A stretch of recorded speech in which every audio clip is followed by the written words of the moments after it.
Bir tilim go'sht bilan bir tog'ora salat tayyorlaymiz. Paris o'ralgan go'shtimizga soya, universal priprava, chesnok qo'shib yaxshilab aralashtirib yarim soatga olib qo'yamiz. 20 minut dimlanguncha manga o'xshab shirin taomlar tayyorlaydigan 3 mahal ovqat beradigan maytab haqida aytib bermoqchiman. 13 yillik tajribaga ega Registon o'quv markazlari tomonidan shu loyihani yangi nom bilan Sergelida Turkiston maktabi ochildi. Maktabidagi sharoit standartlarga mos ustozlar 5 bosqichli filtrlardan o'tadi. Maktab ertalabki soat 8:30 dan 17:00 gacha bo'ladi. Eng qizig'i, farzandingiz maktabga kelib bilimini sinab ko'rsa, agar bola maktabga kelib testdan o'tib ko'rsa va kerakli balli to'play olsa, 20% gacha chegirmaga ega bo'ladi.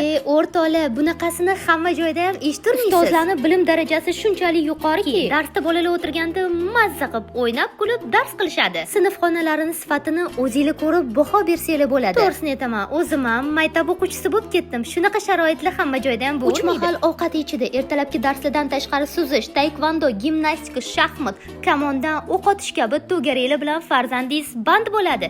Mana buni maktab desa bo'ladi. Eng yaxshisini faqat sizlarga ilinaman. Maktab formalarining sifatiga bo'lsa, gap bo'lish mumkin emas. Bo'lsa shunaqa maktab bo'lsin. Shanba kuni hammalarni ochiq eshiklar kuni Turkiston maktabida kutib qolamiz. Shunaqa foydali ma'lumotdan keyin retseptni davom ettiramiz. Svetofor bolgarskiylarni to'rab, yog'da pirru jaz-juz qilib, bodring pomidorlarni xuddi videoda ko'rsatilgandek to'rab, tuxumli blinchkumzani salonka ko'rinishida to'rab olamiz. Ungacha go'shtim tayyor bo'lib qoldi. Salatni eng mazali qiladigan ko'k piyoz bilan dungan qalampir yoki achchiq yarimdori to'rab olish esdan chiqmasin. Sousi uchun qizib turgan yog'ga kunjut solib issiqligicha sovarasizlar. Salatimiz ham tayyor. Mazasiga gap bo'lish mumkin emas, olinglar.